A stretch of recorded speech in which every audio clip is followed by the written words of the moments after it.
আজি আমি অনুশীলনী 3.4 2 নম্বৰৰ অংককেইটা কৰিম। তাৰে প্ৰথম অংকটো আছে যদি আমি লবত 1 যোগ কৰোঁ আৰু হৰৰ পৰা 1 বিয়োগ কৰোঁ এটা ভগ্নাংশ হৈ গৈ 1। আমি যদি অকল হৰটোতহে 1 যোগ কৰোঁ তেন্তে ই হৈ গৈ 1/2। ভগ্নাংশটো কি? এতিয়া ভগ্নাংশ আমাক দিয়া নাই, ভগ্নাংশটো আমি x/y বুলি ধৰি ল'ম আৰু ওপৰৰটো কোৱা হয় লব আৰু তলৰটো কোৱা হয় হৰ। আৰু সেইমতে প্ৰশ্নই আমাক লবত 1 যোগ কৰিব দিছে, হৰৰ পৰা 1 বিয়োগ কৰিব দিছে, তেনেকৈ আমি সমীকৰণটো বনাম। এতিয়া চাবা, আমি প্ৰথমতে ভগ্নাংশটো ধৰি ল'ম। ধৰো ভগ্নাংশটো x/y। এতেকে প্ৰশ্নমতে আমাক কি কৈছে চোৱা, প্ৰশ্নমতে আমাক কৈছে যদি আমি লবত 1 যোগ কৰোঁ, তাৰমানে ভগ্নাংশটো আমি আগতে লিখি ল'ম। লিখাৰ পিছত প্ৰশ্নই কৈছে যদি আমি লবত 1 যোগ কৰোঁ, লব হ'ল x, তাৰ লগত আমি 1 যোগ কৰিব লাগিব। আৰু কৈছে আৰু হৰৰ পৰা 1 বিয়োগ কৰোঁ, হৰ হৈছে y, তাৰ পৰা 1 বিয়োগ কৰিলে হ'ব 1। ইকুৱেল কিমান থাকিব বুলি কৈছে প্ৰশ্নই? ভগ্নাংশটো হৈ গৈ 1, ইকুৱেলটো কিমান হৈ যাব? 1 হৈ যাব। এতিয়া আমি কি কৰিম? বজ্ৰ পূৰণ কৰিম। মাজত যদি সমান চিন থাকে, দুইফালে দুটা ভগ্নাংশ থাকে, এইফালে এটা ভগ্নাংশ, সোঁফালে একো নাই, মানে তলত 1 এটা আছে, এটা ভগ্নাংশ, গতিকে আমি কি কৰিব লাগিব? বজ্ৰ পূৰণ। x + 1, এইটো তলত 1 আছে, x + 1 থাকিব, আৰু y - 1 এগুণ y - 1 থাকিব। এতিয়া আমি কি কৰিব লাগিব? আমি আৰ্হিত সজাব লাগিব। প্ৰথমতে x থকা, পিছত y থকাটো সমান চিনৰ সোঁফালে আছে, তাক বাওঁফালে আনিম, মাইনাছৰ হ'ব, আৰু সোঁফালে -1 আছেই, আৰু এই 1টো বাওঁফালে প্লাছৰ আছে, সোঁফালে গুচি গ'লে -1। এতিয়া x - y ইকুৱেল -1 -2 হৈ যাব। এইটো হৈ গ'ল সমীকৰণ 1 হৈ গ'ল। আকৌ আমাক প্ৰশ্নই কি কৈছে চোৱা, আকৌ প্ৰশ্নই কৈছে যদি অকল হৰটোতহে 1 যোগ কৰোঁ, তাৰমানে ভগ্নাংশটো আমি ধৰি লৈছিলোঁ x/y, আৰু অকল হৰটোতহে 1 যোগ কৰিবলৈ আমাক কৈছে, কৰিলোঁ, তেন্তে ই হৈ গৈ 1/2 হয় বুলি আমাক প্ৰশ্নই কৈছে। এতিয়া আমি আগৰ নিচিনা কি কৰিব লাগিব? বজ্ৰ পূৰণ কৰি আৰ্হিত সজাব লাগিব। বজ্ৰ পূৰণ কৰিলে হ'ব গৈ 2x, আৰু সমান চিন দি 1ৰ লগত পূৰণ কৰিলে y + 1 থাকিব। এতিয়া বাওঁফালে আছে 2x আৰু y লৈ আহিলে হ'ব -y সমান 1 থাকিব। সমীকৰণ 2 হৈ গ'ল এইটো। এতিয়া আমি সমীকৰণ 1 আৰু 2 পালোঁ। এতিয়া মন কৰিবা, আমি অপনয়ন পদ্ধতিৰে যদি সমাধান কৰিব লগা হয়, তা আমাৰ প্ৰথম কামটো হ'বগৈ যে ইহঁতৰ সহগসমূহ আমি চাব লাগিব। xৰ সহগ বা yৰ সহগ যিকোনো এটা মিলিব লাগিব। xৰ সহগ আছে 1, ইয়াত 2, এইটো মিল নাই, কিন্তু yৰ সহগ চোৱা মিল আছে নাই? গতিকে আমি কোনো সংখ্যা পূৰণ কৰিব নালাগে। আমি পূৰণ কৰিম কেতিয়া? যদি ইহঁতৰ সহগবিলাক কোনোটোৰে মিল নাথাকে, আৰু যিকোনো এটাৰ সহগ যদি মিলি যায় তোমালোকে পূৰণ কৰিব নালাগে। আৰু আমি হয় যোগ কৰিম নহ'লে বিয়োগ কৰিম, কিন্তু যোগ কৰিম নে বিয়োগ কৰিম সেই বস্তুটো ডিপেণ্ড কৰিব কিহৰ ওপৰত? যিকোনো এটা নাইকিয়া হ'ব লাগিব। যিহেতু ইয়াত x নাইকিয়া নহয় যোগ বিয়োগ কৰিলে, কিন্তু yৰ মান যিহেতু সহগ একে আছে, গতিকে যদি আমি যোগ কৰোঁ, যোগ কৰিলে তলৰ চিন সলনি নহয়, আৰু সলনি যদি নহয় তে -2 হ'ব, কোনো ধৰণৰ হেৰি নহয়গৈ, নাইকিয়া নহয়গৈ। গতিকে আমি কি কৰিব লাগিব? বিয়োগ কৰিব লাগিব। যদি আমি বিয়োগ কৰোঁ তলৰ চিনবিলাক সলনি হ'ব, তাৰমানে y মাইনাছৰ আছে, কিহৰ হৈ যাব? প্লাছৰ হৈ যাব। যেতিয়া প্লাছৰ এটা y, মাইনাছৰ এটা y, তেতিয়া y নাইকিয়া হৈ যাব। গতিকে আমি কি কৰিব লাগিব?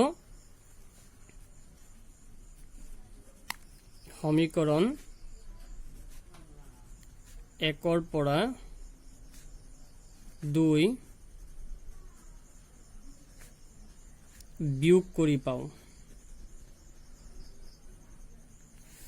আৰু তোমালোকে বুজি পাবৰ কাৰণে মই সমীকৰণ 2টা লিখি দিছোঁ বাৰু। প্ৰথম সমীকৰণটো আছিলে x - y ইকুৱেল -2, আৰু দ্বিতীয় সমীকৰণটো আছিলে 2x - y ইকুৱেল 1। এতিয়া আমি যদি বিয়োগ কৰোঁ তেনেহ'লে তলৰ চিনবিলাক সলনি হৈ যাব, ই মাইনাছৰ ই প্লাছৰ আছিলে মাইনাছৰ ই মাইনাছৰ আছিলে প্লাছৰ ই প্লাছৰ আছিলে মাইনাছৰ হৈ যাব এতিয়া তোমালোকে চোৱা মাইনাছৰ কিমান আছে দুটা x আছে আৰু প্লাছৰ কেইটা আছে এটা x আছে বেলেগ বেলেগ চিন থাকিলে আমি কি কৰিব লাগে বিয়োগ কৰিব লাগে দুটাৰ পৰা এটা গলে এটা x থাকিব মাইনাছৰ বেছি আছে কাৰণে মাইনাছৰ থাকিব যোগৰ এটা y বিয়োগৰ এটা y এটো কেনসেল হৈ গল সমান বিয়োগৰ 2 বিয়োগৰ 1 বিয়োগৰ 3 হৈ যাব একে চিন থাকিলে আমি যোগ কৰিব লাগিব আৰু দুইটাই বিয়োগৰ আছে কাৰণে বিয়োগৰ থাকিব আৰু দুইফালে মাইনাস মাইনাস আমি যদি কেনসেল কৰি দিও তে x = 3 থাকিল আমি x ৰ মান পালো এই x ৰ মান তোমালোকে সমীকৰণ 1 বা 2 যিকোনো এটাত বহাই দিলে y ৰ মান পাই যাবা তে x ৰ মান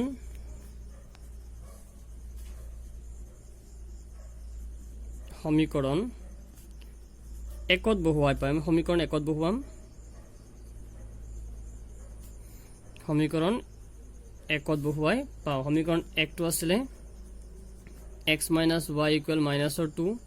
তে x ৰ জায়গাত আমি লিখিম 3 minus y equal কিমান থাকিল minusৰ 2 এতিয়া যদি minusৰ y ৰাখি দিও হুফালে minusৰ 2 আছে আৰু 3 আছে এফালে প্লাছৰ হুফালে গুছি গলে হৈ যাব minusৰ তে minusৰ y equal -2 -3 একে চিন আছে একে চিন থাকিলে আমি যোগ কৰিম এতিয়া কিমান হ'ব minusৰ 5 আৰু দুইফালে মাইনাস মাইনাস যদি আমি কেনসেল কৰি দিও তাৰ মানে y ৰ মান হ'ব গৈ 5 তাৰ মানে আমি x ৰ মানো পালো y ৰ মানো পালো আৰু প্ৰশ্নই আমাক উলিয়াব দিছিলে ভগ্নাংশ তোমালোকে ইয়াতে সমাপ্ত নকৰিবা প্ৰশ্ন আমাক ভগ্নাংশটো উলিয়াব দিছিলে সেই কাৰণে আমি লিখিম নিৰ্ণয় ভগ্নাংশটো হল আমি x / y বুলি ধৰিছিলো আৰু এতিয়া x ৰ মান 3 পাইছো ওপৰত 3 থাকিব আৰু y ৰ মান আমি 5 পাইছো তাৰ মানে ভগ্নাংশটো 3/5 পিছৰ প্ৰশ্নটো চাবা 2 নম্বৰৰ 2টো 5 বছৰ আগতে নুৰৰ বয়স সুনুৰ 3 গুণ আছিল 10 বছৰ পিছত নুৰ সুনুৰ 2 গুণ ডাঙৰ হ'ব নুৰ আৰু সুনুৰ বৰ্তমান বয়স কিমান মই আগতেও তোমালোকক কৈছিলো এনেকুৱা এটা অংক আমি আগতে পাইছিলো কোনো এজন ব্যক্তিৰ যদি আমি আগৰ আৰু পিছৰ বয়স উলিয়াব লগা হয় আমি প্ৰথমতে তেওঁলোকৰ বৰ্তমান বয়সটো আমি জানিব লাগিব আৰু যেহেতু ইয়াত বৰ্তমান বয়স দিয়া নাই আমি দুইজন ব্যক্তিৰে বৰ্তমান বয়স আমি ধৰি লম আৰু বৰ্তমান বয়স আমি যদি জানো তে আগৰ আৰু পাছৰ বয়সখিনি আমি উলিয়াব পাৰিম তে আমি হিহঁতৰ বয়সখিনি আমি ধৰি লম চাবা ধৰো নুৰৰ বৰ্তমান বয়স x বছৰ আৰু সুনুৰ বৰ্তমান বয়স y বছৰ এতেকে প্ৰশ্নমতে কি কৈছে চাবা প্ৰশ্নমতে কৈছে 5 বছৰ আগতে নুৰৰ বয়স নুৰৰ বৰ্তমান বয়স কিমান আছে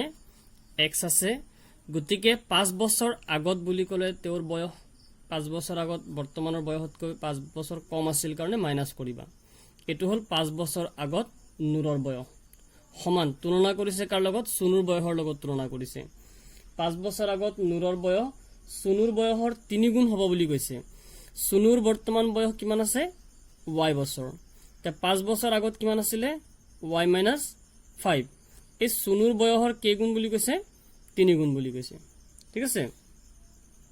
এতিয়া আমি কি কৰিম চাবা x - 5 ইকুৱেল 3 ৰ লগত দুইটা পূৰণ হৈ আছে 3 ৰ লগত y পূৰণ কৰিলে হ'ব 3y - 3 5 গুণ 15 x লিখিলো এতিয়া আমি সমীকৰণটো সজাই লব লাগিব y থকাটো আমি বাওফালে লৈ আনিম বাওফালে নিলে মাইনাসৰ হ'ব আৰু হুফালে মাইনাসৰ 15 আছে 5 এফালে মাইনাসৰ আছে হুফালে গুছি গলে প্লাসৰ হৈ যাব তে বাওফালে থাকিল x - 3y ইকুৱেল -15 আৰু প্লাসৰ 5 থাকিব মাইনাসৰ 10 এটো হৈ গল সমীকৰণ 1 আকৌ আমি কি কৰিব লাগিব চাবা 10 বছৰ পিছত নুৰ 10 বছৰ পিছত নুৰৰ বৰ্তমান বয়স x 10 বছৰ পিছত হ'ব গৈ x + 10 10 বছৰ পিছত বাঢ়ি যাব বয়স আৰু প্ৰশ্নই কোৱা মতে 10 বছৰ পিছত নুৰ সুনুৰ 2 গুণ হ'ব তে সুনুৰ বৰ্তমান বয়স y 10 বছৰ পিছত সুনুৰ বয়সও নিশ্চয় 10 বছৰ বাঢ়ি যাব ঠিক আছে এটো হল 10 বছৰ পিছত নুৰৰ বয়স এইটো হ'ল 10 বছৰৰ পিছত চুনুৰ বয়স আৰু প্ৰশ্নই কোৱা মতে 10 বছৰৰ পিছত নুৰৰ বয়স কিমান হ'ব চুনুৰ বয়সৰ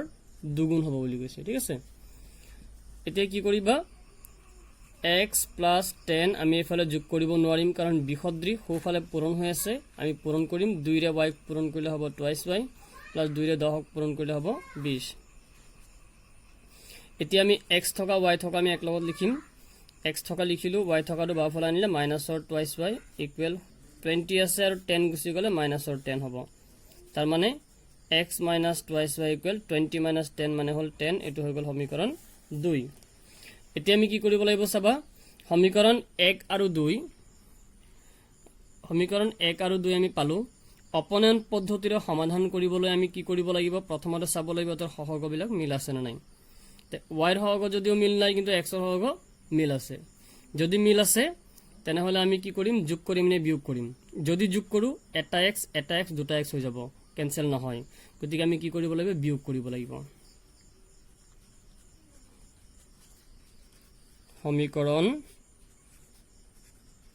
1 ৰ পৰা 2 বিয়োগ কৰি পাও